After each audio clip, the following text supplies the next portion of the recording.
We're going to start out with me. I'm going to just give you a little overview of who we are and basically what we do. Just a real quick lesson in life cycle assessment, since probably a lot of you are not familiar with that methodology. The science behind the methodology and the data, and as well as all the certifications and standards that we adhere to in order to publish our data. And I'm going to follow up with how the LCA data is used pretty much from a carbon standpoint. But all my examples are going to be wood products. So we're kind of doing this a little bit backwards. We're doing what comes out of the forest into the mills first, and then we're going to transition into Elaine's talk on carbon and forestry. So after my talk, we'll have a short Q&A, and then I guess everyone needs a break, and then we'll finish up with Elaine. So who are we?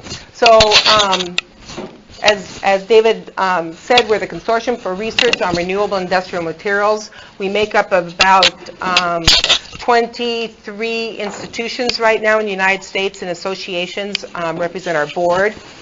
We do work in life cycle assessment of both forestry and wood products production. We have several peer-reviewed journals, including one that I did bring, the entire journal, a few copies of it that I'll put on the back when I'm done talking. We have over 50, almost 60 peer-reviewed life cycle assessment reports on products in forestry and carbon mitigation and so forth on our website. Most of ours are the second half of our publications conform to an additional standard, what's called the product category rule, which I'll get into. But anyway, we have published many papers on the environmental impact of forestry operations and wood production, and it's all free for download on the CORRIM website. So just to give you a quick overview of the extent of the topics that we have covered in our research, we have basically the 4 major wood production regions in the United States: the Pacific Northwest, the Southeast, Inland Northwest Lumber, and the Northeast North Central. And from each of those regions, we've pulled out the major woods products that are produced in those specific regions. We also have several products that we have covered for the entire North America. And most of those are a smaller producing companies, so therefore we cover the whole region there. So the methodology behind life cycle assessment is basically a scientific method that allows you to answer the question of what are my environmental impacts and how can I improve the system. And we take that from, either on a regional level or on a national level. We take that all the way from the seedling production through harvesting and delivery to the sawmill, into a product, and even sometimes into a secondary product, such as you see there, which is cross-laminated timber, and putting into construction. We'll get into a lot more specifics about each of these different processes later, but that's basically what the LCA method is designed to do. A little more specifically, we deal with what are called system boundaries, and Elaine is really going to target on this a little bit more from the forestry end. This system boundary can change however you want to design it. So I put up here a cradle to gate or grave. End of life is obviously to a grave.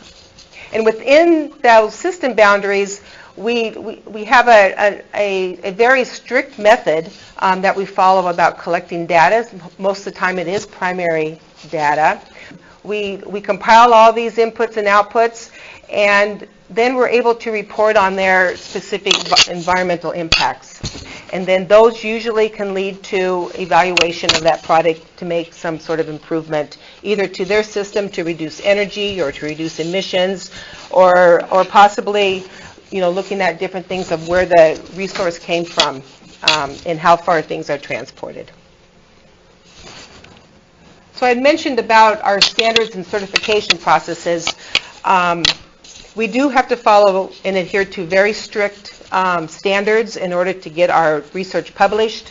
And this is something I really want to stress, that there is very rigorous review process as well as that is questioning the science behind our results with that. To do an LCA report or a publication, we have to follow some ISO standards regarding LCA methodology, as well as reporting standards from what is called the product category rule.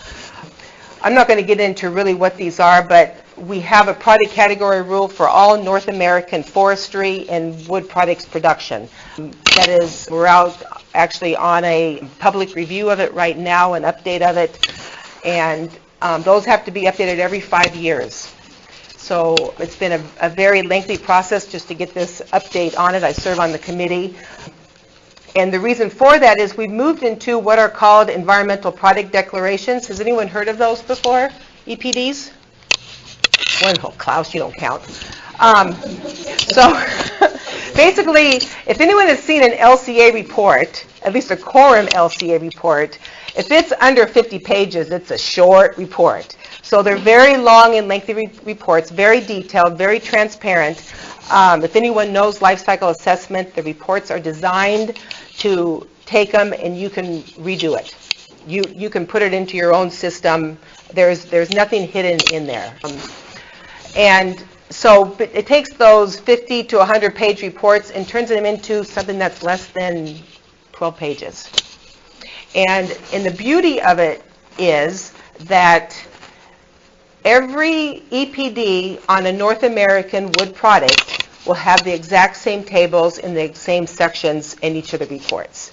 So you can line all 20 or 10, how many there are out there, up, and they'll all look the same, and you can go into each one of them. And so they're designed for the public or the consumer or the architect or the builder to look at these individually and have an equal comparison between the products. We do not make comparisons between the products. The PCR, as well as the ISO standards specifically tell us we cannot do that. So we're not trying to say one is better than the other. That's what the data is going to tell you. The science, the numbers don't lie. It's going to tell you what product you like better, not that it's better. So an EPD, this is one table from an EPD, very much like a nutritional label you'll see on on food. So you can pull from there whatever you want to focus on when you're doing your other product comparisons or the one product that you're interested in. So if you're interested in your total saturated fats, you only look at that on the nutritional label, right, or the total calories. So if you only really care about your carbon footprint, then you're going to focus here on the global warming potential. So that is really what an EPD brings to the table in the world of LCA and how we look at different data. And they also require us to break these down into different operations. And this is a very simple wood product operation as far as its life cycle stages. We produce the softwood lumber, and we have the forestry operations that feed into the softwood lumber production. Obviously, when you get into composite products, you have a few more categories in there, such as resin production and the production of the residue, then the production of the product. But this is pretty simple. And this is a scaled down table. When we look at total energy in those EPDs, it will break it down to fossil energy, renewable energy, wind, solar, geothermal, hydro, it breaks that all down. Okay, so that leads us to really how we go about dealing with wood products. And I think really the big question that I'm asked a lot, and I don't think he's even here. Bill Emmingham showed up in he is there. Showed up in my driveway yesterday and had all these great ideas of what we should do with residues and so forth. And that really is something that we've been working with. So and as well as this is not just in residues, but in building materials, what is the best use for lumber, and what is the best use for the residues that come out of the sawmill. So this is a very simple one. Again, it's softwood lumber, and I believe this is our latest data that we got from the lumber mills. So when I come up with the 44% of that sawmill log going into lumber. That's primary data that we got. So this is what I find a lot of people in resistance to wood production. They'll say only 44% of the log makes it into lumber, therefore we're wasteful in the other 56%. And so this is what our reports and with the work that we do tells you there's nothing that's wasteful. The industry would not be here today if they were wasting 56% of that log. Every bit of that log has a place. It's just a matter of where's the best pathway to send that wood in order to have our best, if our focus is carbon, to have our best carbon story told. And so that's a lot of the work that we're doing now. That's why Calvin and I here are just like going, ooh.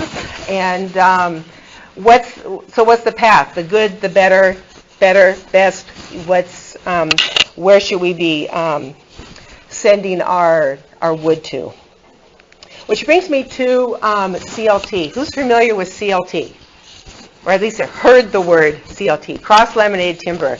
It's really the big buzz out there right now, and I work with folks all over the nation on, we want to have a CLT plant in New England or in the Southeast. Can you help us decide if that's a good thing or not?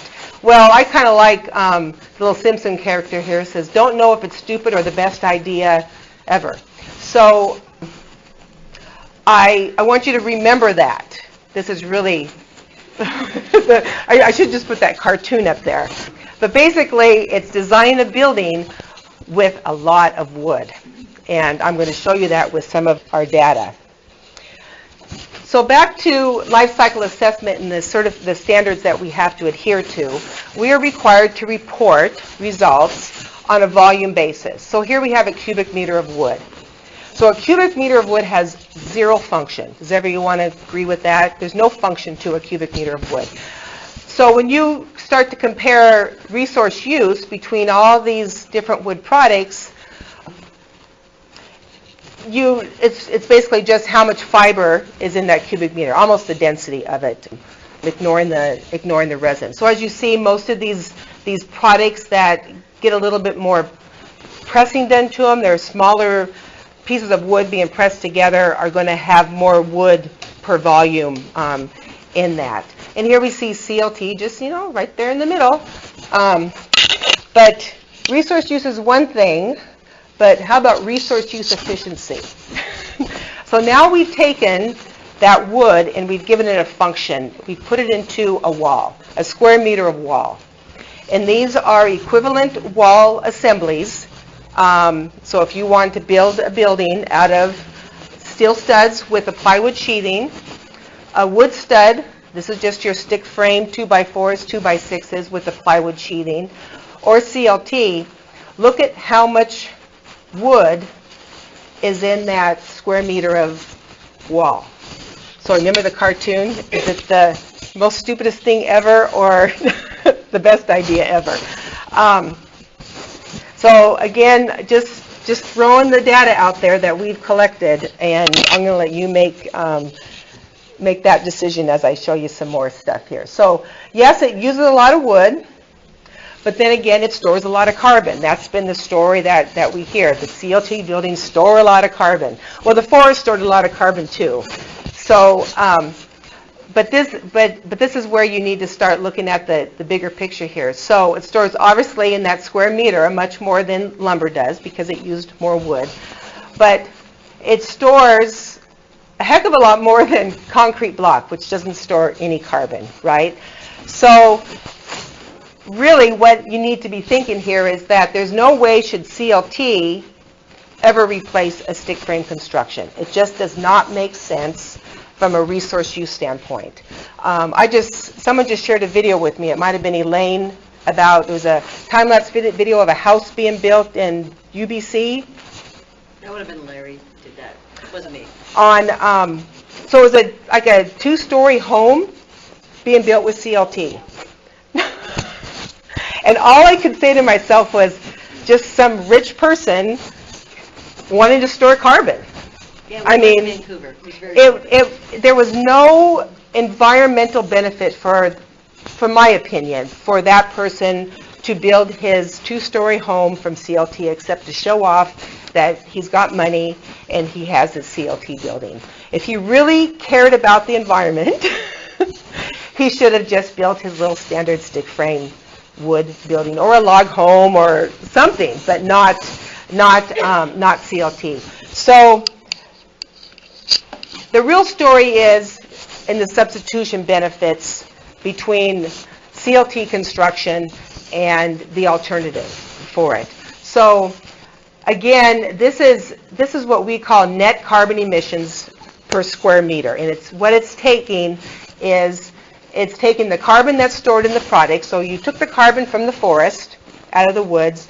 As you process that into a product, you emitted carbon. If it's from fossil emissions that were used for transportation or to run saws or your electricity, or to even use wood fuel to dry the wood, you emitted carbon into the atmosphere. So it's taking the carbon stored minus all those carbon releases, including methane.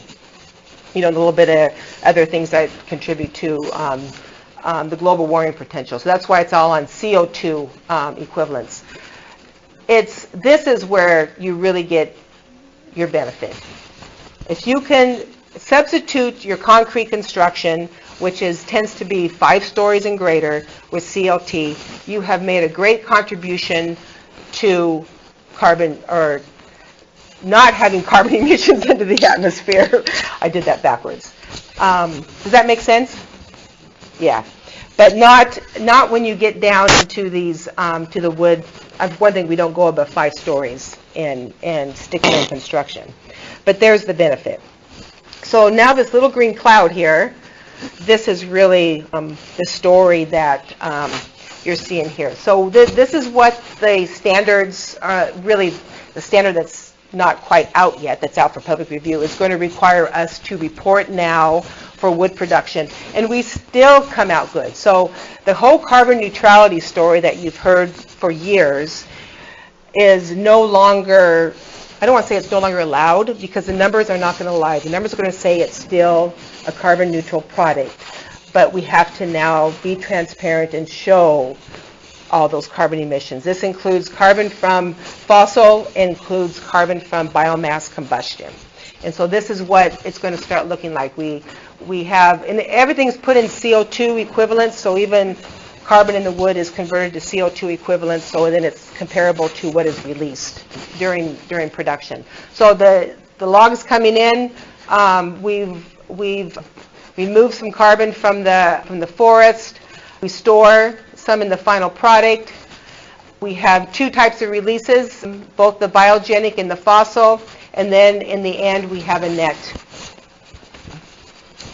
emission, which means we are still negative. So if you do the math, it's not 100% here because I'm not counting the particulates and other small emissions. I think it's off by about 17 kilograms here. Yes, it's all the fossil-based, the combustion of all the fossil-based fuels. Yeah, and anything biogenic is coming from the combustion of, I would say 99% of this is coming from the combustion of self-generated fuel at the sawmill. This is softwood lumber from the Northwest. This survey was just redone, and we were up to close to 90% self-generated fuel. Back in 2000, when we ran the first surveys, there were only 47% self-generated fuel. So they've done a big switch in the industry, and going back to their using that, not natural gas. Interesting note on that, I don't have a slide on it, but what we also found with those same switches is everyone familiar with an engineered I-joist? Wood I-joist made out of it's basically an I, wood, and it replaces a solid dimension stud for flooring or roof joists in your house. We don't get quite those big pieces of wood anymore, so we have designed how to make big wood out of little wood. And it's usually made with oriented strand board and and a product called laminated veneer lumber, which is basically just taking veneer and you just make a 2x4 out of it lengthwise. Well, those standards for producing, the regulations, environmental releases for producing engineered products have gone a lot more strict. So they have to install these things called emission control devices in the sawmills. Well, emission control devices are very expensive. They can cost close to $1 million to install one in a sawmill, and they run off of fossil fuel. So the second time around of I-joist production, for example, has a not as good a footprint as it did the first time around because they're consuming a lot more fossil fuel to control emissions that are not carbon-based. So it's this balancing act. So they're consuming more fossil fuel to control a VOC emission or some other emission. So it's this whole trade-off. To me, it just doesn't make sense, but it's all whatever the focus is and what we have to do. So that was a very, very interesting find that we had in our last round of studies. So here's kind of this whole big picture that when I started this out, what is the best use for these resources? So we take from the forest, we take it to a sawmill, make lumber out of it, you put it in a house. Is that better than building with here's an I-joist here, but that's showing a steel I-joist. Better building with steel or concrete? You know, look at our data, make that own decision for yourself. You got the residues, lots of residues. We saw that 56% of the Pacific Northwest came out in residues. That's chips, sawdust, shavings, bark. Some of that does go back to the sawmill and fuel it, but not all of it. They don't need all of it. Do we make products out of it? Do we send it to pulp and paper? This pathway has really decreased over the last 10 years. Or do we make biofuels to move our vehicles to displace fossil fuels? So it's a mind-boggling pathways that you just have to kind of play around with. You know, there's been discussion to cut off this pathway, use natural gas, put more into this pathway, and if you want my opinion from 20 years of doing research on LCA, the best thing we can do with our residues in our lumber is to put it into long-term wood products and to make those long-term products with heat from biofuels. So putting this into liquid fuels is the least carbon benefit that you can get from what you see here. That's my opinion, but I have nobody from NC State here to get mad at me. So I believe that's where I end and Elaine begins. Start out, any questions? You talked about cross-laminated timber, but you didn't mention mass plywood panels. How does that compare in the carbon story to cross-laminated timber?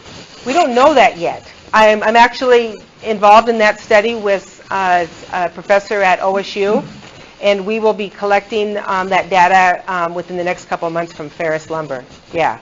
So we don't know that yet. The other second question I had was, can you tell us about very recent changes in the International Building Codes that's going to open the door for color? That's right. That just happened in the last week, and I haven't read them verbatim, but that is going to open the door for mass timber going into that 5-story and above. And this is going to happen. If you think it's the smartest thing to do or the stupidest thing to do, it is going to happen.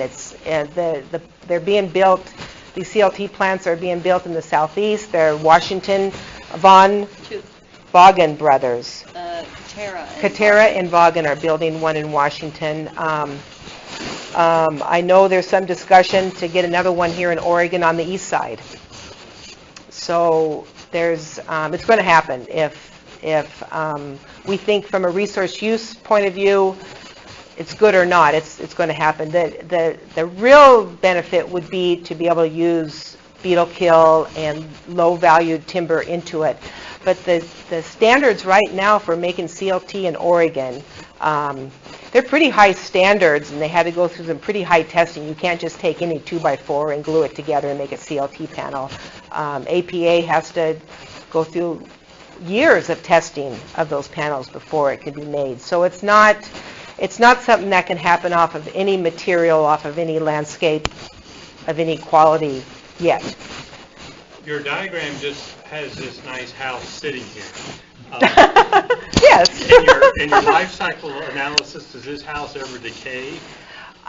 We have done very, very little work beyond the production gate. It's definitely a thorn in our side that we're trying to build some researchers on our board and get funding to go beyond the production gate. I know there's some work in the process, especially with some OSU folks in wood science, to at least look at more whole building comparisons.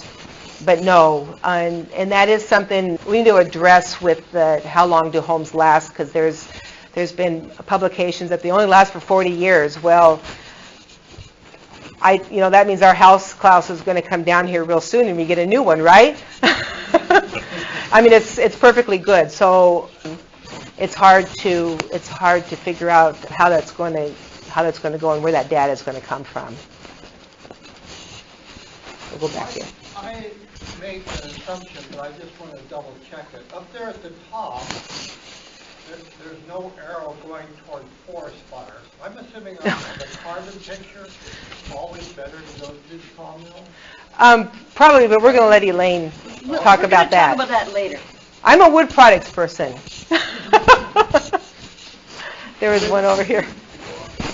Quite a ways back, I was surprised when you had a positive carbon number for steel. Is that the... Oh, that's the plywood. These are assemblies. The word assembly is gone. That's for the plywood that's in a steel wall. Okay, it's not the carbon added to the iron to make... No, it's just a little bit of plywood.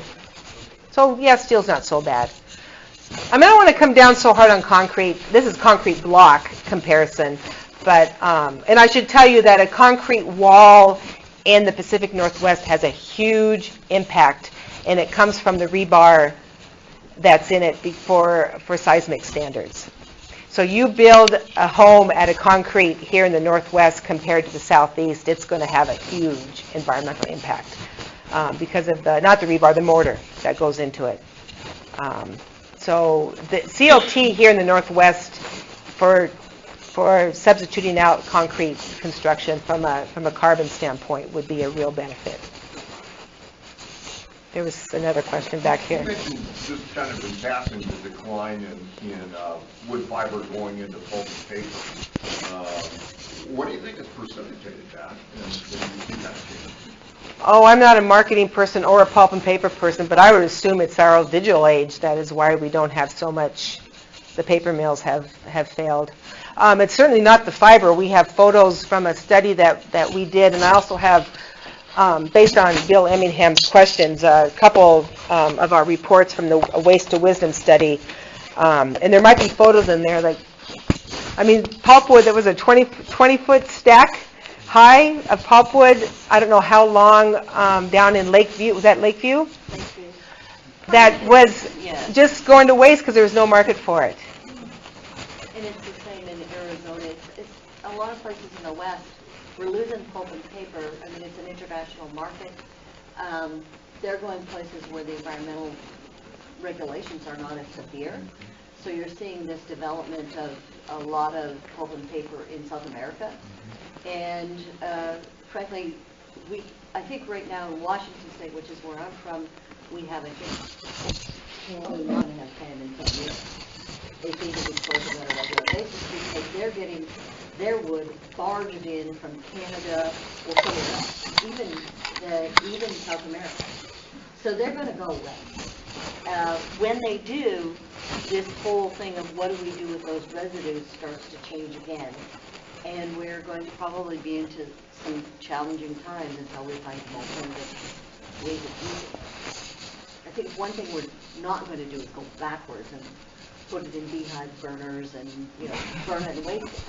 That era is over. Are you seeing declines in the Canadian pulp mill industry as well? I don't know that. So I can't really answer that. This study that this is from, the big DOE study that grant that CORRIM got, there was supposed to be a pulp and paper side of it, but I think that got cut out, right, from NC State? Yeah, and that would have focused on the southeast anyway. Yeah. They have a lot more pulp mills that are viable in the southeast. And I think, frankly, we're going to see some pretty massive changes in Canada in the next 5 to 10 years. And I'm going to talk a little bit about that. So now we're gonna shift gears a little bit. As David said, I'm Elaine Oneil. I actually drove down I'm a little east of Olympia, in a little town called Tenino. Have about 75 acres of alder that's falling down up there. And a few other things like that. But I think it's probably useful as we're going forward to give you a little bit of history so you understand the context of the way that I wanted to present this work. I was a practicing forester in central British Columbia up until about 2001. The mountain pine beetle epidemic had started there in the late 90s. It was absolutely horrifying. About that time, I decided I wanted to change. I was kind of interested in some research I was doing up there. It was at the northern extent of where Douglas fir grows. You guys here who are in Douglas fir heaven don't even really understand how lucky you are. And I came down to Washington State and I did a master's, and I started looking at the impact of the regulatory environment on small landowners, because I wanted to work with small landowners. And that led me to do some work, because I was looking in eastern Washington, I was looking at all these dead trees, was looking at all these outcomes, led me to do a PhD that was looking at trying to find the management impact of the relationship between the bark beetles and management on federal, non-federal lands. That's what I was hoping to find, and the way research is. What I found was a climate signal. It wasn't actually very well received when I reported it was a climate signal. I got creamed by a bunch of different people, including the people in government, but they finally came around to recognizing there was a climate signal. And really then you look at it and say, okay, what are we going to do now? What are we going to do now? And that really put me on the path of looking at what are the consequences of mitigating climate change. How do we do that within the framework of what we're working with, which is forests and forestry? Now, I recognize most of the people here are small landowners, but that doesn't mean that you make your living from being a small landowner. You probably do a lot of other things. And so when you think about it in that framework, the way that I started to think about this is, how do we get the information to understand what it is that we can do individually and personally to affect climate change? At the beginning was change your light bulbs. I'm like, really? Is that all we can do? Just change our light bulbs? So that's why I've tried to frame this up a little bit differently. This is a different crowd that I'm used to, because you own your own land. You're obviously not uniform, so it's kind of a test. We'll see how it goes. And no, Klaus, I don't want a grade at the end of the day. Just saying. So Maureen has talked a lot about the wood production in sort of the big framework. And I would say that our research actually gets used in a lot of different ways. And one of them was this little advertising gig put out by the Canadians. FP Innovation, I think, worked on it. It's kind of interesting. The thing that I appreciated is they came to us and said, hey, did we get this right? The pieces that they were drawing from us. And I said, yeah, you're pretty close. And we tried to get them to change some things and make them precise, and they're like, no, that's too complicated. But their point was, you can address climate change by using wood, and this became one of the big drivers. These guys became one of the big drivers that eventually morphed into Woodworks, which eventually morphed into all of this emphasis and energy around cross-laminated timber and mass timber buildings, and it's taken on a life of its own. And it's really based on something you guys know as growers. That color didn't work out very well here. That wood is incredible. I played this off of Supernatural, British Columbia, by the way. Carbon dioxide, add a little rain, we get plenty of that. A little bit of sunshine, we get some of that. And lo and behold, you get wood, which is 50% carbon, plus or minus. You actually get clean water, which is something we're going to be missing in lots of parts of the world in the near future. And you get oxygen. And you know, you can't hardly find a picture of oxygen. It all looks like an oxygen tank, which means old guys are the only ones looking for little MEMS for oxygen. But anyway, that's oxygen, okay? The point is that this process is something that's ongoing and has been, you know, it'll go on with or without us. And how can we use that to achieve some of our goals? We know that it can be that carbon can be stored in the forest. It can be put in buildings, and it can be used as an offset for fossil fuel. Somebody just a moment ago asked the question about, do you ever deal with the end of life of the buildings? And I want to just talk a little bit briefly about that. We don't deal with what happens at the end of life, but what we did when we were building the model of how do you move the work that was just described, the wood products work.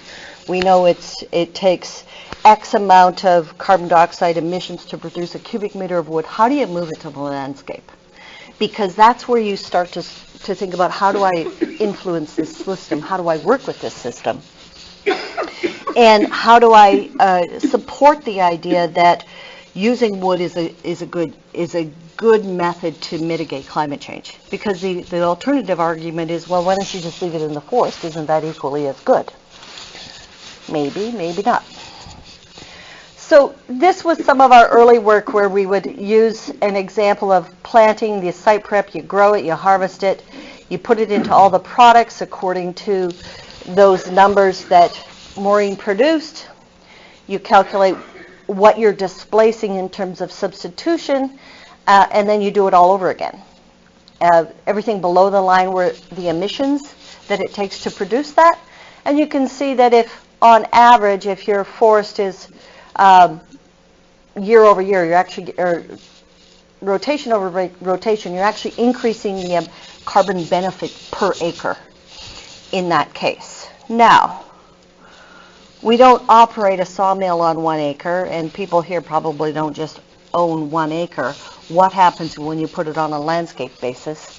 If you put it on a landscape basis and you're managing on a sustained yield basis, well, you shouldn't really be drawing down your forest reserve. You should be maintaining it. And that's what we worked on here. This is kind of an interesting little study in Eastern Washington that I did. And we're going to talk a little bit about the assumptions that went into that later. But to say that the real story of carbon mitigation happens up here with, what do you do with the wood? How long does it stay in service? And what are you displacing? Those stories become the stories that we should be focusing on in terms of our substitution displacement, how we use the wood, assuming that we keep our forests as forests, assuming we're not converting them, assuming we're not drawing down our inventory, assuming, you know, there's a number of assumptions built in here, and those are the ones that I really want to talk about within the context of this group, because you all own forest land, or most of you do. So, as I said, the basis of the story of wood is good is that you're keeping forests as forests. And I'm using Washington examples because I come from Washington. I've done most of my analysis there. And I would say that you're going to have similar kinds of situations and challenges here in Oregon with some slight differences that I'm going to talk about. But this is the area that I'm most familiar with. The question is, how do you measure? You know, we're pretty good at measuring that cubic meter, of surveying the mill, of even measuring to the per acre basis. How do we know that our forest as a whole is sustainable? How do we measure it?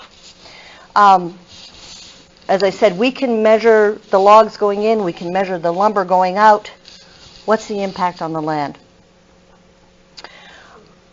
if we take that lumber coming in, we can work backwards and get these per cubic meter values to the acre. That's this is a 1 acre bit, and we're planted it and grew it and planted it and grew it and planted it and grew it. And there's all sorts of assumptions in here based on, the average number of trees planted, the average kind of site prep that's done, the average growth, and how long that rotation lasts. This is sort of a classic Pacific Northwest industrial model. It's unlikely you guys as small landowners are following this model. Some of you might be, a lot won't be. But this was the model that we used because most of the lumber is coming from industrial sources in the Pacific Northwest. Somewhere in the neighborhood of, I think it's 73% of Oregon lumber comes from industrial sources, and it was closer to 80% in Washington, or maybe the other way around. What is the rotation age that you use? This one was 45 years. Oh, okay. And could you read the sheet across the bottom? That's a year. No. Next row down. There you go. The colors. Yes. What are our categories here? Guess what? I can't read the colors, but I know what they are. This is the stem, root, crown, and this is the dead stuff. Right? So this is the stuff that's in the forest. Is this what's holding on to carbon? Or is this, are you saying these are representative of carbon storage or something else? This is carbon storage. So basically, a tree is about 50% carbon, plus or minus 48, 52, depends on the species, depends on where it is in the tree. And so you can take that volume and you can say, if I know I have 30,000 board feet per acre, I can convert that to a biomass figure that accounts for, there's some equations that will account for what's in the tops, what's in the stem, what's in the roots, and then you can convert that to carbon. It's a bunch of math that we try to make it simple, right? So this is simplified. This is a simplified example, and it gets more complicated as time goes on. So you can look at that and say, I can aggregate that cubic meter of wood out to the acre. I can take the relationships of what Maureen demonstrated to put it on how it gets allocated at the mill. This is based on old allocations, not new ones, and there's a little bit of difference in there. In this case, tell us what the axes are and so forth, because you can't read that back here. this is metric tons per hectare. This is years. So this is 1, 2, 3. That's 135 years right there. This is, again, your stem, root, crown. When you harvest it, you got residuals here, decay over time. You have short-lived products, so think of your pulp and paper. You have quite a bit of that gets allocated. It decays over time. And this is your lumber and those co-products that also decay over time. Now, this was our original analysis, and we couldn't really figure out how to decay it over time. So we said, we did a study. This was published in 2005 based on, I think, 2001 data. We did a study that said, what's the average life of a building or of a house in the U.S.? And it turns out that according to federal sources, 75 to 80 years, half of your housing stock was gone. That means some of you guys must have houses that are over 80 years old. And so we just said, well, at 80 years, we're going to dispose of those houses because we know that most of that inventory is going into housing. And then this particular piece here is the amount of the residues that come into the mill that get burned to dry the wood, and it displaces fossil fuel. So that's what those categories are. And then this is the emissions of fossil fuel below the line. So if you take this minus this, you get that co-benefit, or the benefit, or the carbon storage in that building, or on that acre of land.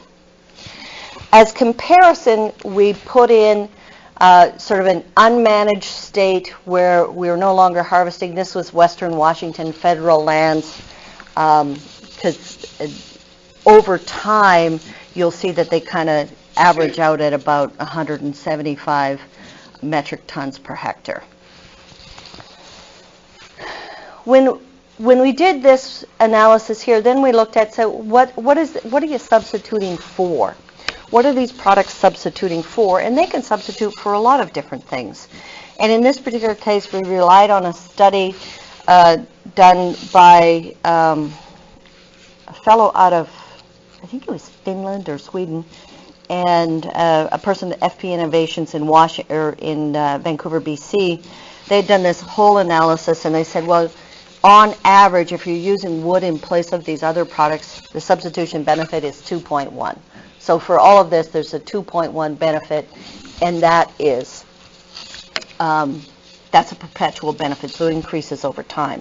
That's where I think the major story is in this whole is wood good conversation.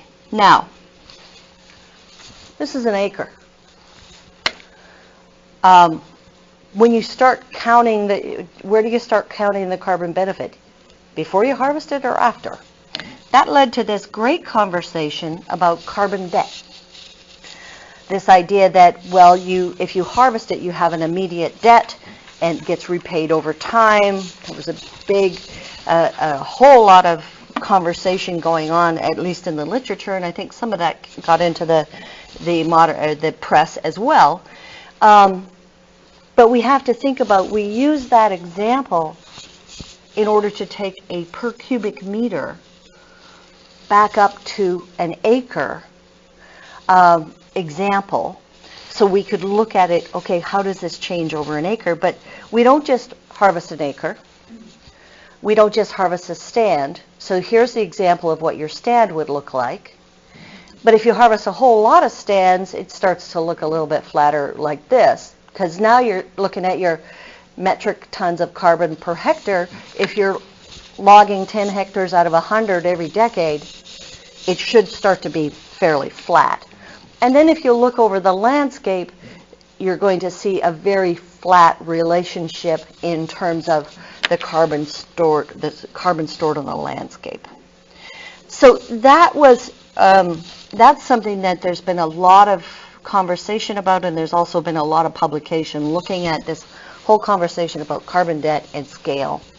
I would say taking it to the acre is, if it's not necessarily painless, but at least you can track all the numbers pretty comfortably. You don't have to make too many wild assumptions because you're going forward in time.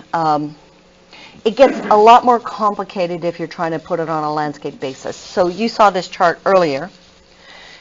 Color scheme is the same. I've turned the forest to all green. The products here is long-lived products are all this sort of browny color. Now here's something interesting. This particular thing, I've put it on a landscape scale because I couldn't just make an assumption of a 45-year rotation. This was Eastern Washington, Eastern Oregon, and Idaho, and they do everything. They're probably more like you guys. Some of them partial harvest, and some clear cut, and some take this, and some take that. So you couldn't actually use that single example. I had to put it on a landscape basis to understand kind of what they were doing. Then what I did is I said, well, I'm going to look at how much you've harvested in the past 30 years, and I'm going to apply it forward.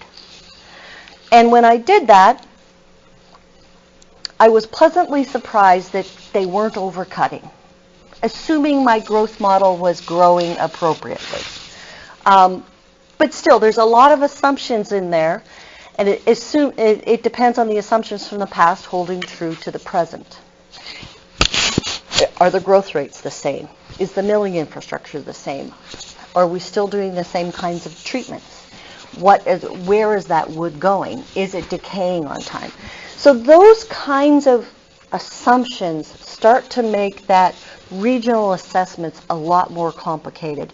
So the closer you can get to reality of what's happening now, what's happened in the past, and what's going to happen in the future, the more likely you are to get a model that kind of represents where we might be going in the future.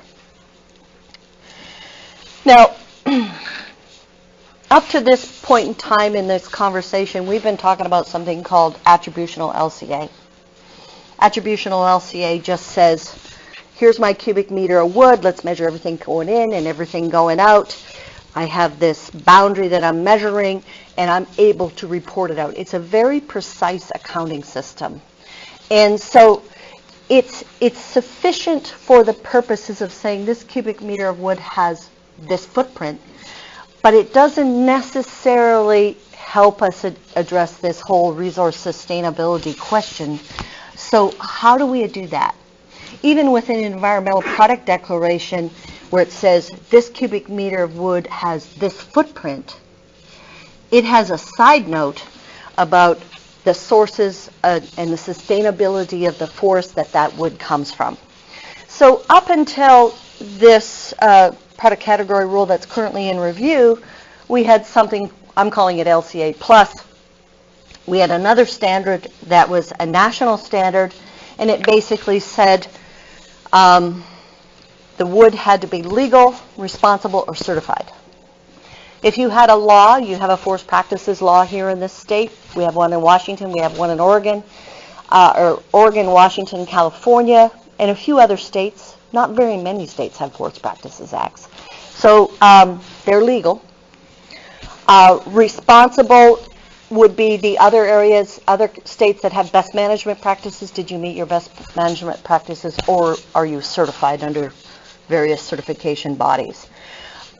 Up until now, we have used that as and been able to demonstrate that, most of this, well, the wood that's coming through the mills had to justify or prove they were legal, responsible, or certified.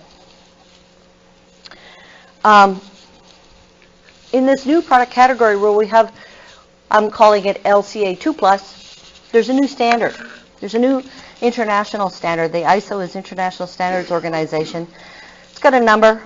It says it's 21930. It says you have to characterize your forest level sustainability. It either has to be certified or you have to have some sort of stocking stability. Here's the language excerpted from that.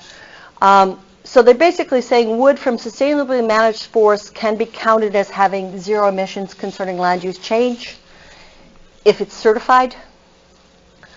And then it can be certified under American Tree Farm System. How many American Tree Farm System certified people here? Okay, yeah, you're in good hands. It can be certified at FSC. Any FSC folks?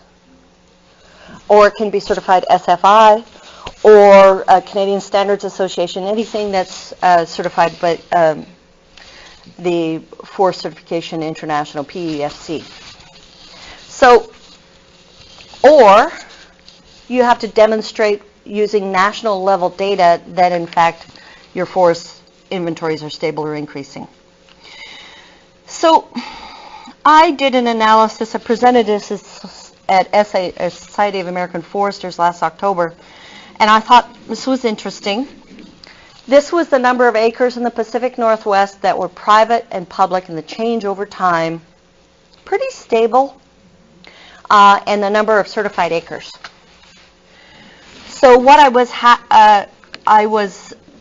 I guess, surprised or maybe pleasantly surprised to notice that 30% of our forests are certified, but most of them are in large industrial, large private. Less than 15% of certified forests are on small private and public ownerships. Notwithstanding the fact that you said 15% of the private or the total forests here are small. 50% of total forest ground in Oregon is managed by small woodlands. Is small private. So in Washington, it's 45% of the private, which I think is about 25% of the total, is small private. So under these new rules, large industry is mostly covered. There's only about 150,000 acres of large industrial that I can tell that isn't certified. The smalls, if you're planning on selling wood, you may want to look at certification or you may not. And I think in terms of the public ownership, hardly any of it is certified for lots of different reasons. But that may not actually matter that much in the Pacific Northwest, because here's our harvest levels. This is private and this is public. This is 1993 in this era here. This is when the spotted owl happened. And the public harvest kind of dropped like a stone, and it's down here at about 10 or 15% for each state. Now, there's a reason why I don't focus just on Oregon. And that reason has to do with how these kinds of analysis work in terms of things being stable and having a national inventory. The national inventory tends to lump the two states together as one region. And I think for purposes of accounting for fluxes, that's what you want to do.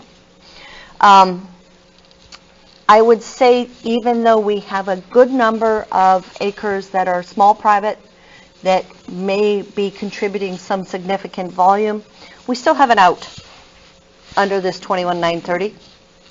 And that's this whole thing about inventory. Our inventory, how is it doing? Is it stable? Is it increasing? Is it decreasing? I thought these things were really cool, so I couldn't help but share them. This is the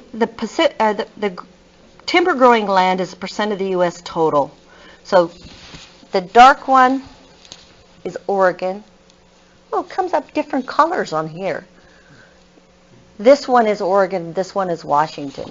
So the total is about 8.1% of the total timber growing land in the U.S. is in Oregon and Washington. Check this out, you guys. But we produce 34% of all softwood lumber and 31% of all plywood panel products. Can you read your legend? That's Pacific Northwest and the remainder of the U.S. This is the Pacific Northwest, remainder of the U.S. We have a little small land base that we're producing most of the lumber in the U.S., or a good chunk of it. Definitely way more per acre than anywhere else in the country. I found that stunning. That told me a lot of things.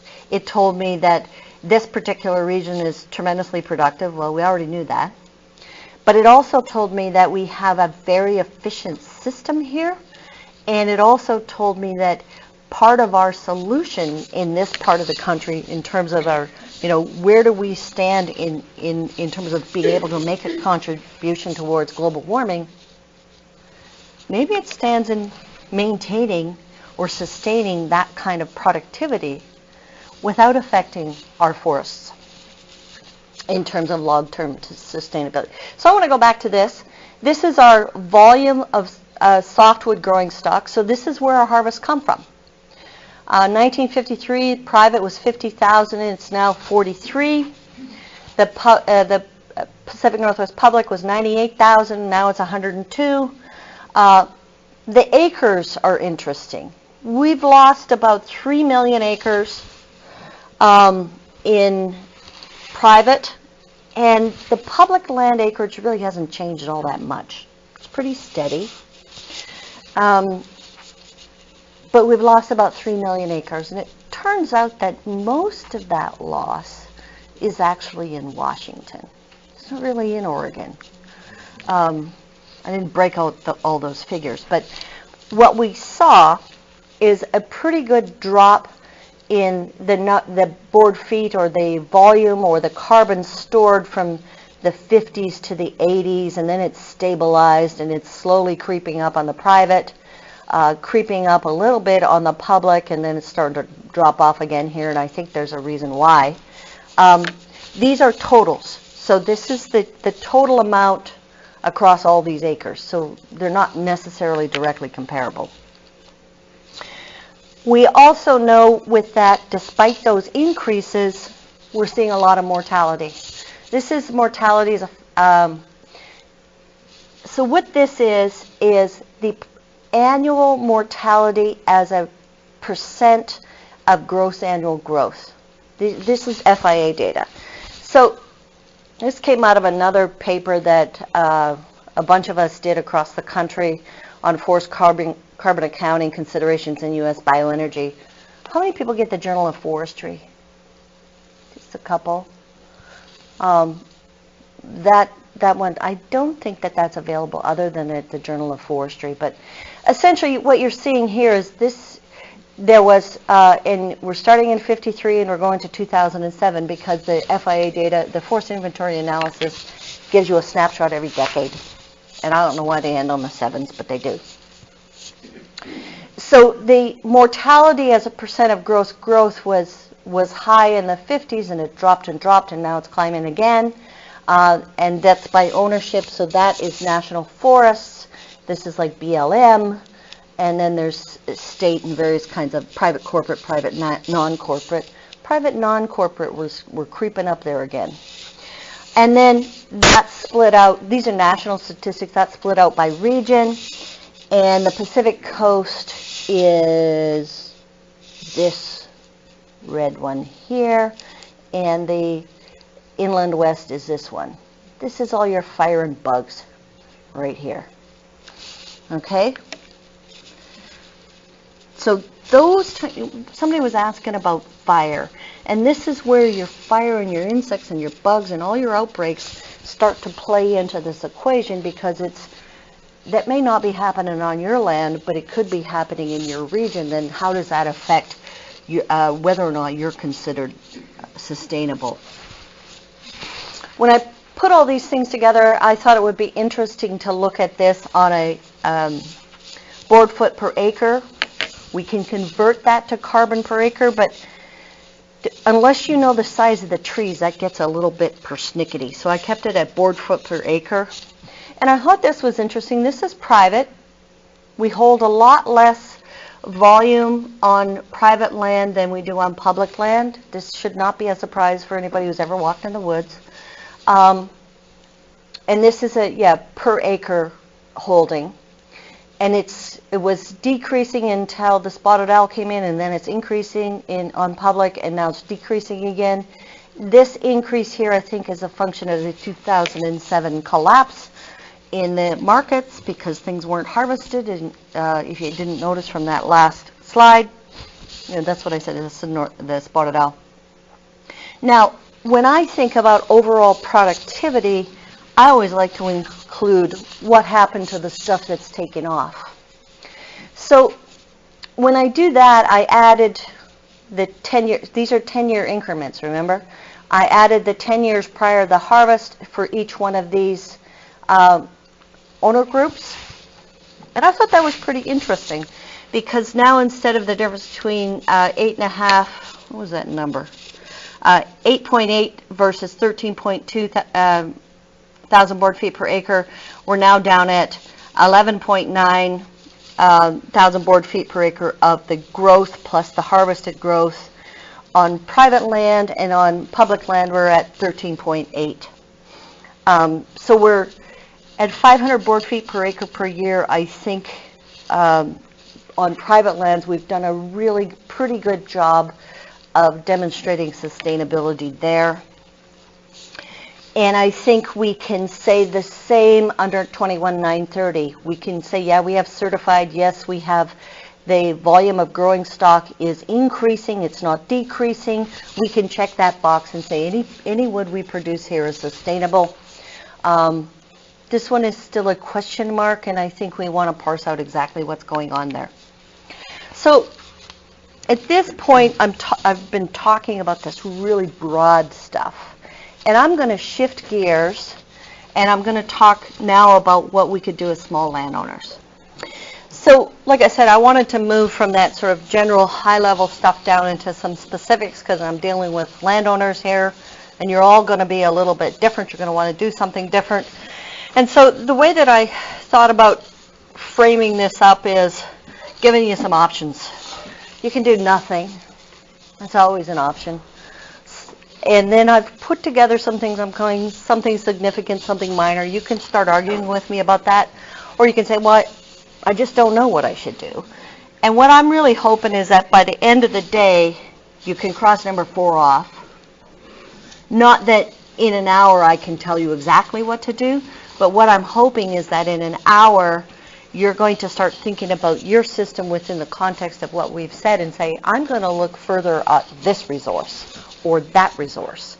And, you know, during the break, I already had some conversations with folks who are like, I'm going to look at through the lens of something I hadn't necessarily looked at before, so that I do have a path forward and a way to talk to my neighbors and a way to talk to, you know, my partner who isn't necessarily here, to think about how do I deal with this carbon question.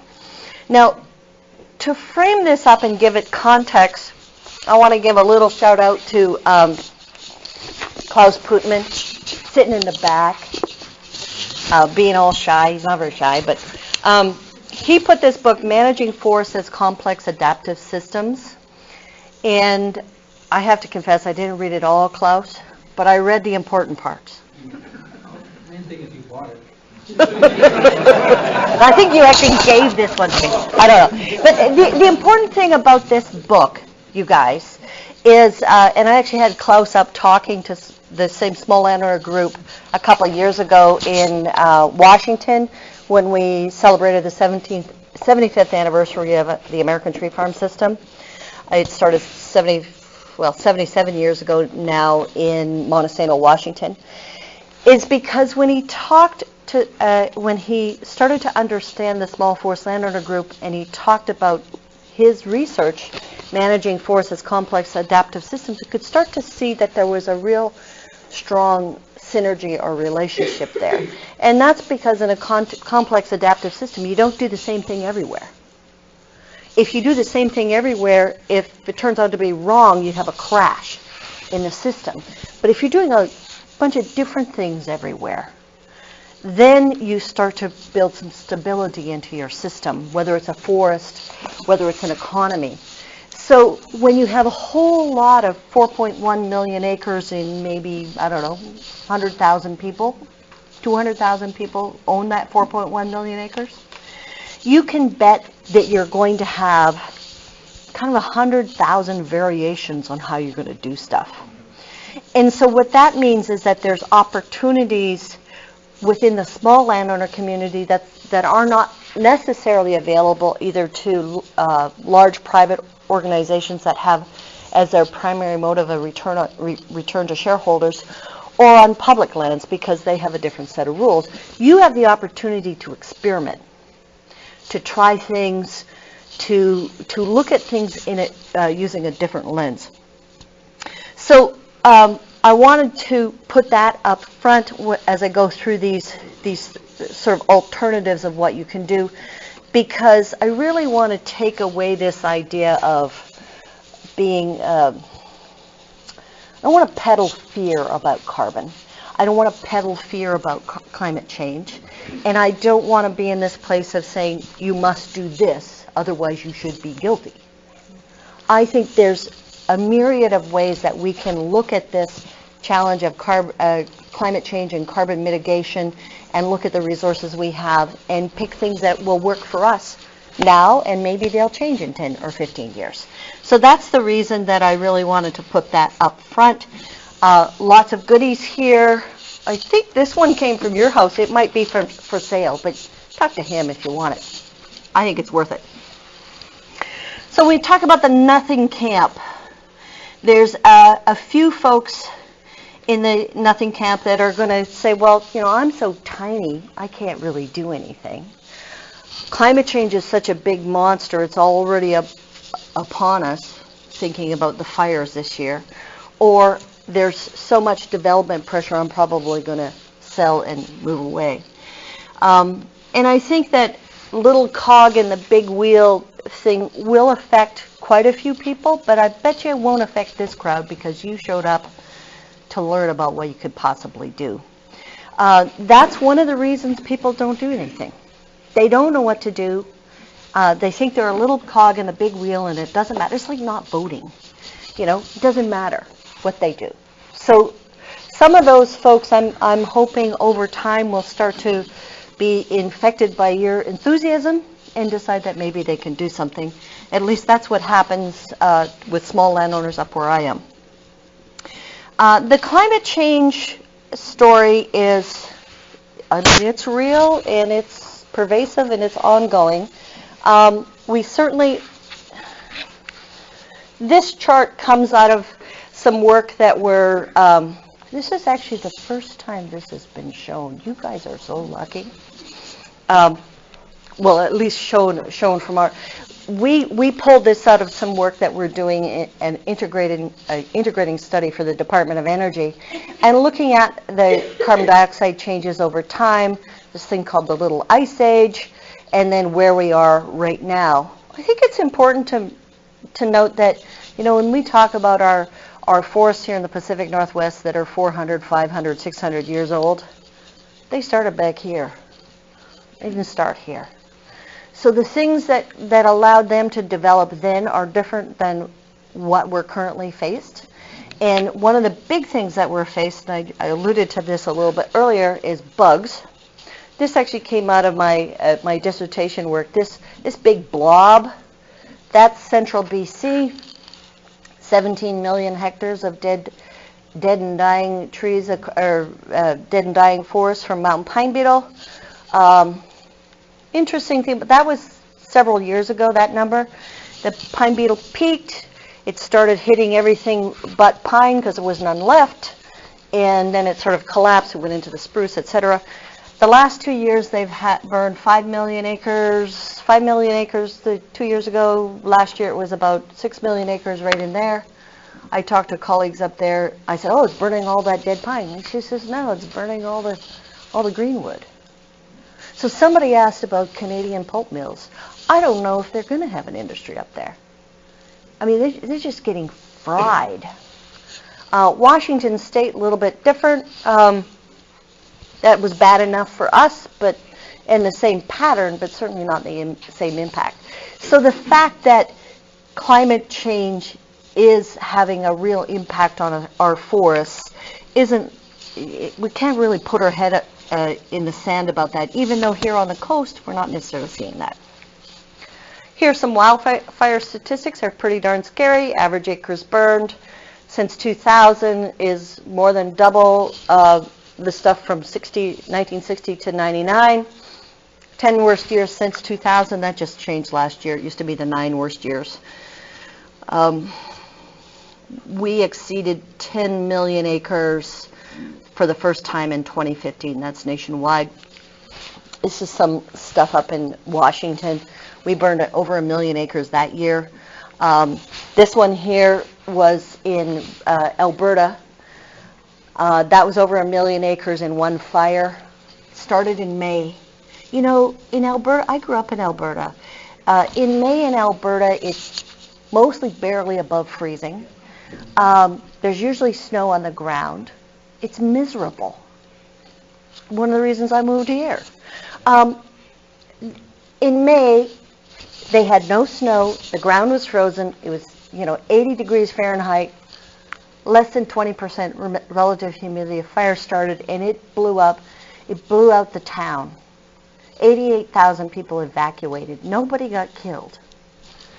This is reminiscent of exactly what we saw this year in Northern California. Where is it next year? Could be anywhere. So the point being that these things are happening. They're part of what we have to think about and plan for as we move forward. Can we mitigate? Can we prevent it? No. Can we mitigate? I think so. Some of the impacts, these are some of the impacts in eastern Washington. You can go anywhere in the west and see this kind of stuff. These burned out riparian zones, just millions of acres that are burned regionally. Now, part of that comes into play when we talk about, is our resource sustainable? And this particular one is the graph showing, this is net growth over time, and this is National Forest Timberlands 1952 to 2016. So this is based on those 10-year increment reportings for forest inventory. So you had the growth, which is green, you have the harvest, which is blue, and then you have the net, the mortality. So what you're seeing here is our mortality is going through the roof.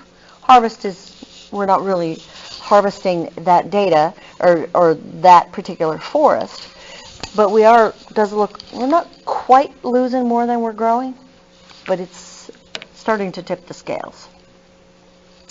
I think the point that I like to make is doing nothing usually doesn't get you what you want. There's often opportunities to build resiliency. And here's some examples of that I've been working on in Eastern Washington with small forest landowners. We know that our riparian zones, for example, are in deep trouble. We have about 85% of them, 75% of them, you run a fire through them, you got 100% mortality, or close enough to it.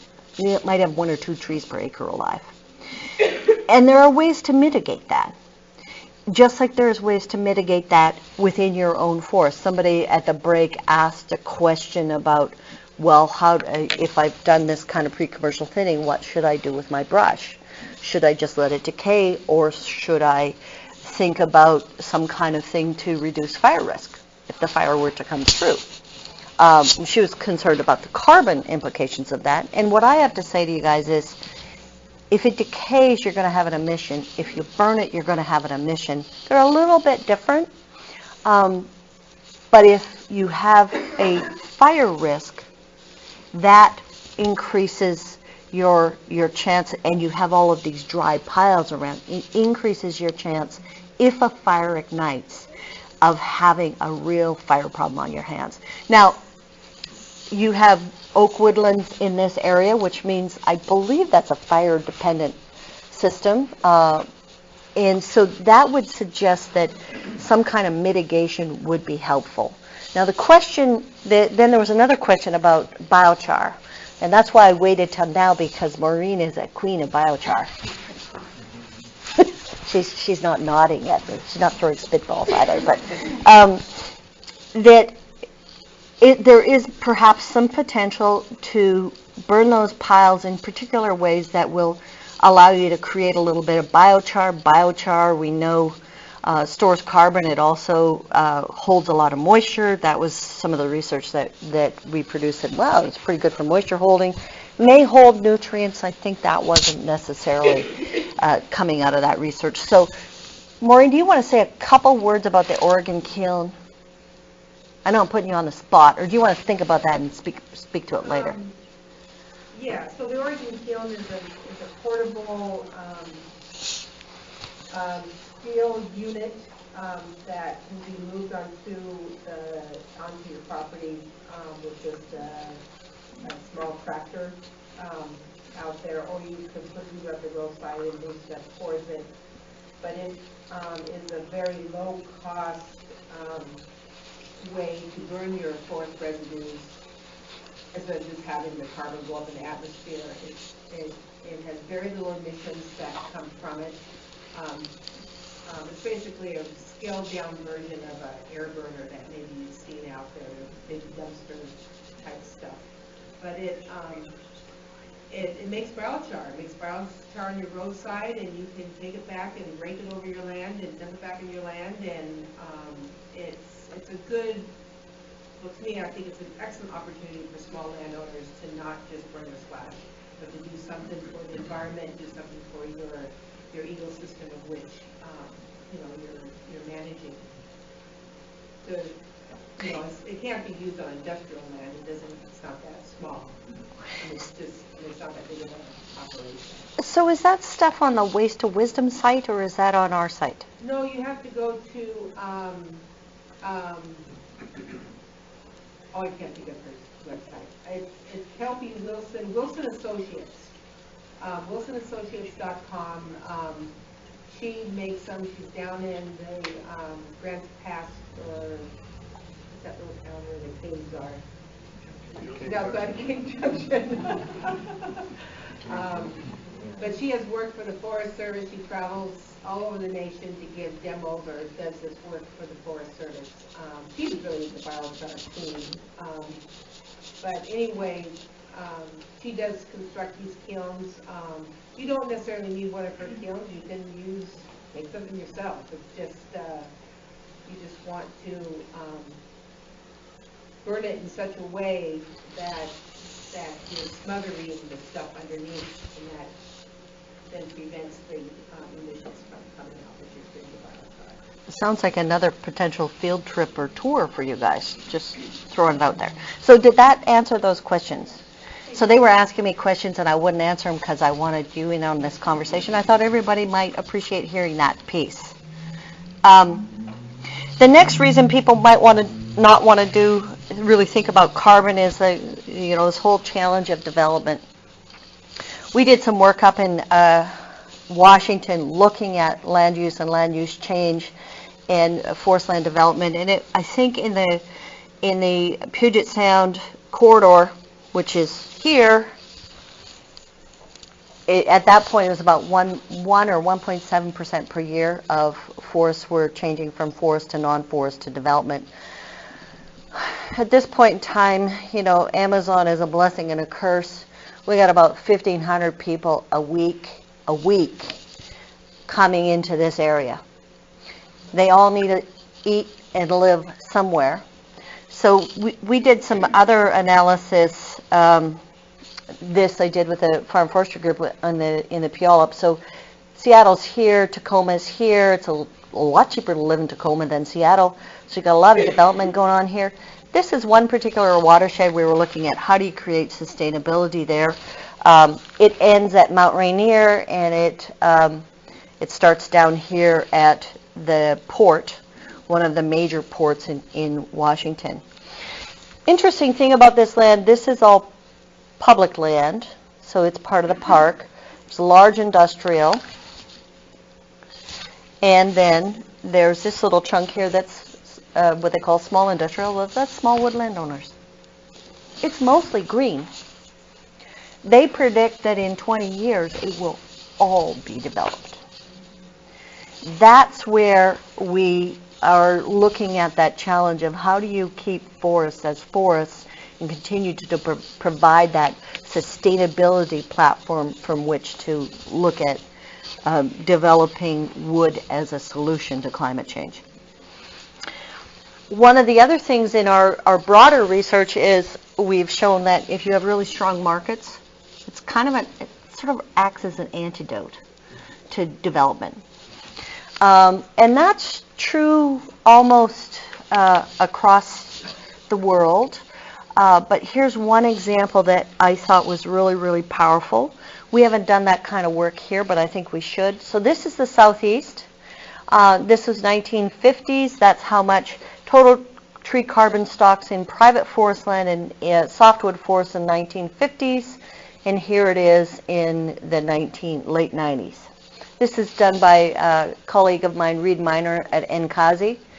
Now, you're like, oh, it's kind of going down a little bit. But in fact, look at how much they've harvested as well as maintained. Pretty impressive. And it's actually gone up since then. The forest inventory analysis says that in the Southeast, there's this massive demand for wood, but they're growing more wood per acre, and they have more acres in forestry this decade than last decade than the decade before. That's national data from the Forest Service. That's stunning. But again, they have really, really strong markets, including a strong pulp market down there. They have pulp, they have pellets, they have lumber, they have bedding. There's just a whole lot of demand. And in there, they also have mostly small forest landowners. They have a massive number of small forest landowners, and they're all looking at this and saying, it's a pretty good 401k. I can make some money on it. I can enjoy it while I'm making money on it, while it's growing. And everybody wins. This one I threw up because it talks about that story in a slightly different way. This is deforestation in temperate forests, over time. So pre-1700s, we whacked all our temperate forests, and we got successively better and better at not doing that. And now all the deforestation, which is contributing to climate change, is mostly happening in the tropics. This is consistent with that prior chart. because this is a strong market. It's a developed industry. It's got lots of rules and regulations with it. Whereas when you're dealing with some of these tropical forest areas, it's kind of all no holds barred. And they have some really interesting kinds of rules and regulations there that make it impossible for people to make money on forestry, so they end up selling it and turning it into palm oil plantations. Whole nother story. I don't have that much time. Okay. So what can you do about carbon mitigation if you're in the something camp? Now you say, well, I'm not in the nothing camp. I'm in the something camp. And I'm calling these something significant camp. The first thing you need to do is keep your forests as forests. You need to develop some legacies. And you do that by creating viability for future generations. And by that, I'm going to use an example. Obviously, this stores a lot more carbon than this. Always has, even if you're harvesting it on a 45-year rotation. You're taking more carbon out of the atmosphere than you are here. The challenge, I think, is in developing a legacy. This is one of my favorite tree farmers and his wife, Bonnie. They were Tree Farmer of the Year up there in Washington State, so they are American Tree Farm System certified. They have about 80 acres, and they toil, they prune, they plant, they do everything. They want to create a legacy. But more important than that, they want to create a legacy of having their children enthralled and involved as they are. Because without that, we've got a fair bit of gray beard here, right? Without that, where does your forest go when you're gone? That is something that we really, we don't really think about as we're building this. Is how do I sustain my legacy? Do I set it up so that my kids want to keep doing this? Do I set it up so that it goes into some sort of protected status that whoever picks it up after me will continue to manage it? That's a really important conversation to have with whoever else you co-own your land with. So I think that's one of the most significant things we can do. And then there's some things that are important, but if you don't keep it as forest, they're not that important. You can grow trees longer, you can manage differently, or you can manage more intensively. Let's talk a little bit about growing trees longer. This chart here it's a substituted age or space for time here. Using this particular data came from public lands in Washington State. So I said, well, how much carbon is stored in those first 20 years, 30, 40, 50, 60. So I just looked at the inventory and that's why it's all crooked like this. This is not one stand over time. This is looking at the actual inventory and how old it is and plotting it. So I get this idea of what is the carrying capacity of carbon in my forest. This is in Washington. We looked at federal lands because they're the ones that are likely to have anything that's much over 100 years. And I wanted to see what that looked like. It sort of flattens out after about 80, 90 years, but there's this huge growth rate here. The maximum rate of landscape level carbon sequestration in the Douglas fir zone. Industry is harvesting at 40, 50, 40. They're trying to push it down here. Most small landowners are maybe in the 50-year category, but you could certainly grow it longer, and you're going to sequester more carbon per acre. That's an option. There's lots of people advocating for that. You just kind of have to be a little bit careful. So, I don't know if you've ever seen this guy. He gave a Hagenstein lecture this fall. His name is Mike Warjohn. He's 6'5". He's built like a linebacker. That's one of his trees. It's 60 years old. He can't put his arms around it. That particular tree, he works for Port Blakely, which is a privately owned company, but it's a big company. He's like, what do I do with this tree? He's growing to 60 years because he's in a place where he's protecting spotted owls. He's like, I can't send that to a mill. I don't have a mill that will take that tree. It's too big. So he says, and it has too many knots. It goes to China. It goes to China because he can't afford to ship it anywhere in the U.S. that will take it and not deduct him for the size of it. So if you want to grow a big tree, you want to grow longer, make sure that it doesn't get so big that you can't sell it. Because that tree, if it goes to China, does not have all of those incremental benefits that we talked about. They chop them up and use them as the framing for building their concrete buildings. That's just not a good idea. Anyway, so if you're going to grow it longer, be careful how long you grow it, or make sure you have a market for it, or maybe you want your own wood miser. Either way will work. Some folks say, well, I want to grow it longer, and I actually just want to grow it forever. I don't ever want to do anything, because I'm going to get this incredible forest that's, storing twice as much carbon as the average. And we do have some examples. This one here is over in the H.J. Andrews.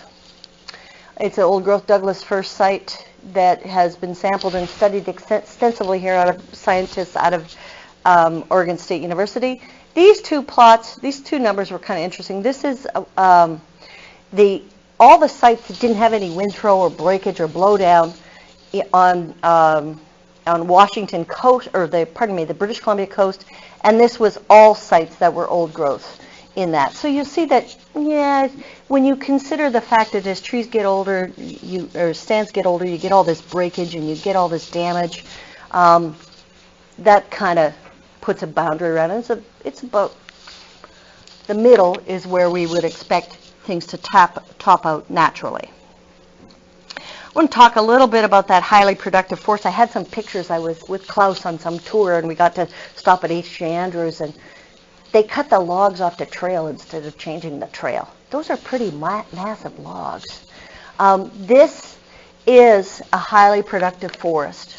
I don't know how many acres that people own here that would reach that. I think if you're in the Oak Woodlands, you're not going to get there, not even close.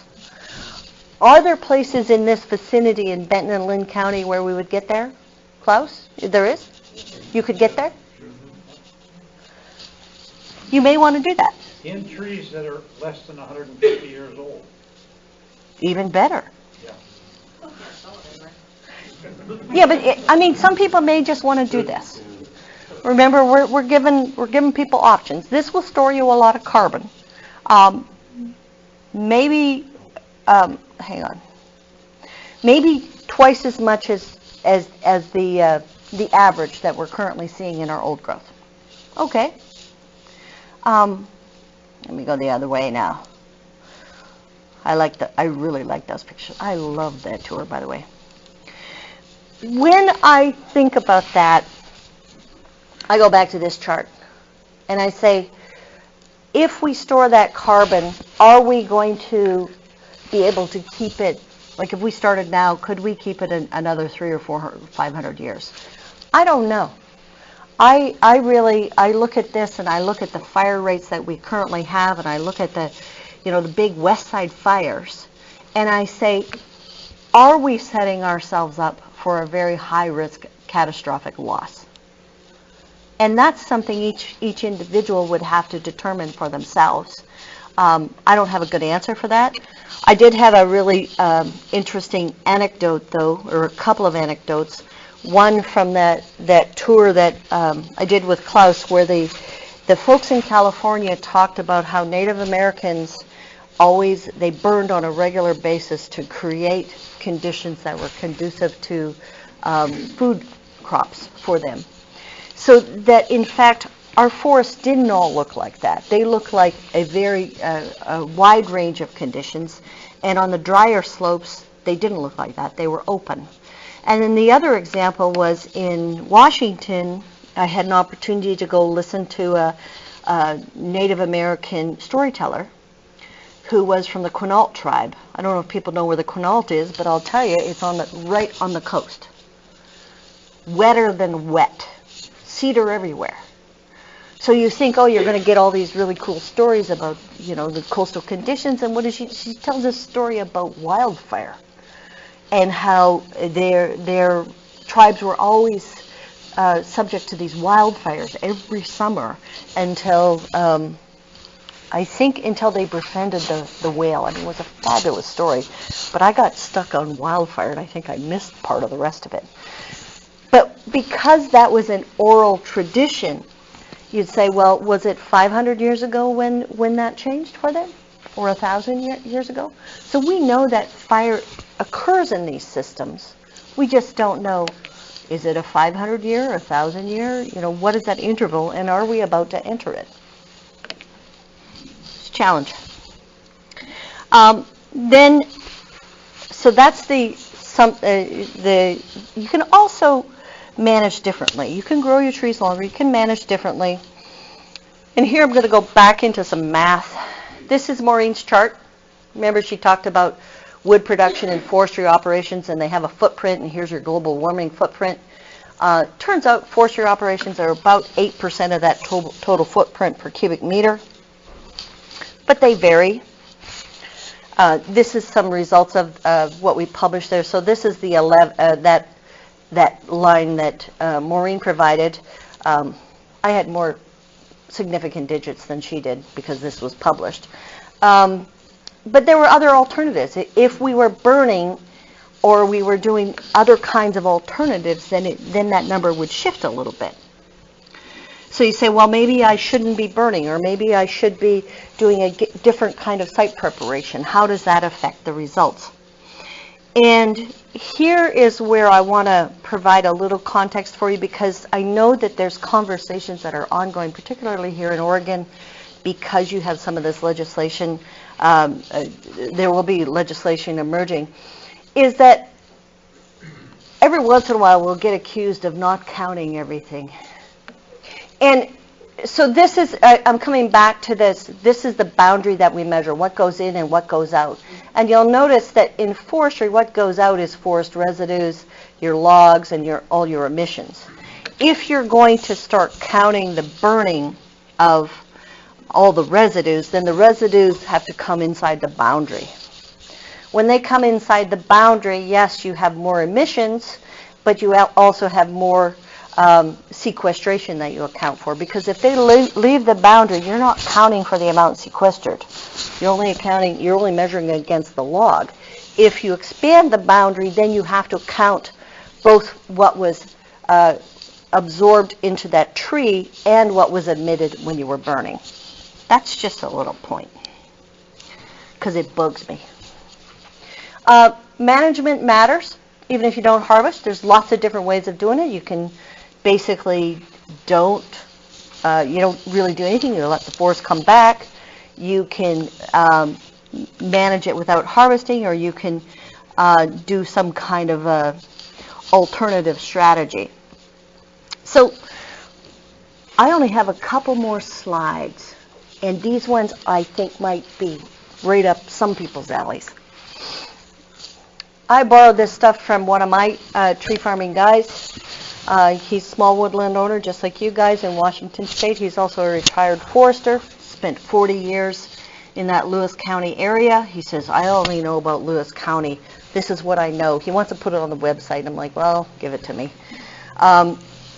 So he has, over his life of forestry, last 40, 45 years, looked at different kinds of management and different kinds of outcomes. And he says, well, if you only want to do minimal management because you want to sustain your forest, here's what you do.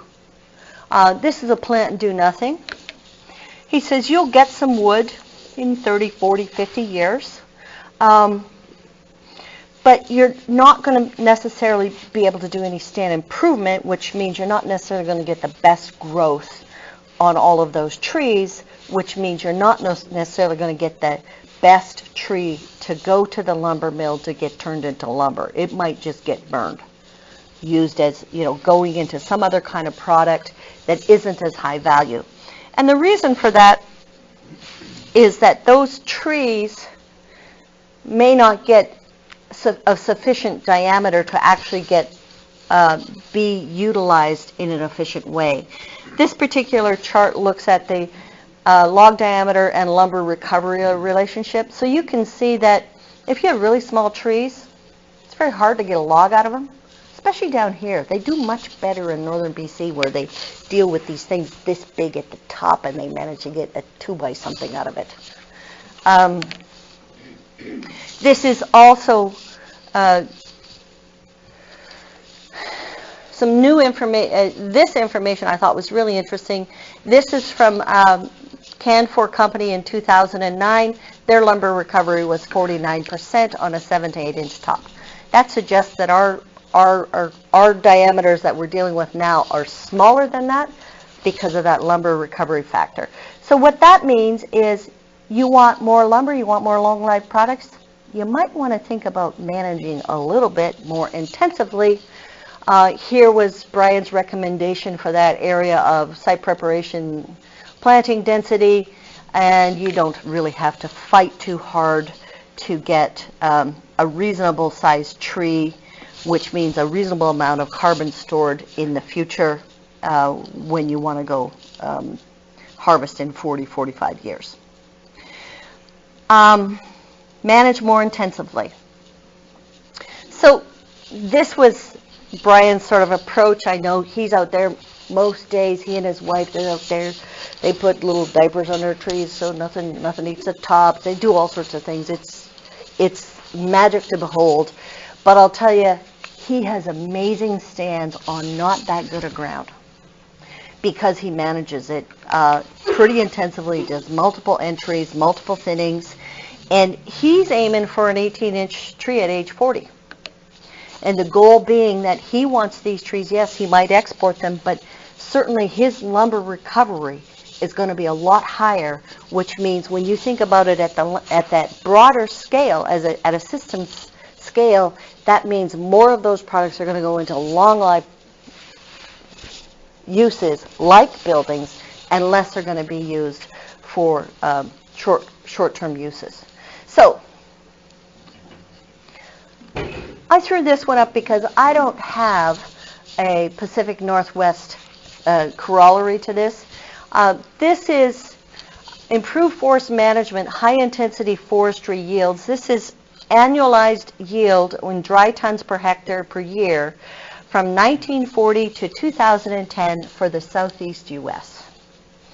So this talks about the various developments that have occurred over, 70 years to improve yield. So you have here natural stand, then you have some planting, that was the improvement there, some site preparation, if you did fertilization, if you did weed control, and then if you did tree improvement and clones and biotech. It's like almost a 13 times increase in yield, which is a 13 times increase in carbon storage. Could we be so lucky? Maybe we don't need to go there. Maybe we're productive enough. But that's where I wanted to end that conversation because I thought it was important to talk about potential of if you wanted to go down that road, what is it that you could do on your land that would help really maybe double, maybe 50% more than you're currently growing. That was something that last year, I think, when Carlton Owen was here, he gave a talk. He's from the U.S. Endowment. He's a nice Southern gentleman. He gave a fabulous talk at the Starker lecture. And during the tour, he talked about this kind of stuff because he was involved with it in the Southeast. He said, there are certain things you could do here that would be massive increases in productivity, which means massive increases in carbon sequestered per acre. That's it.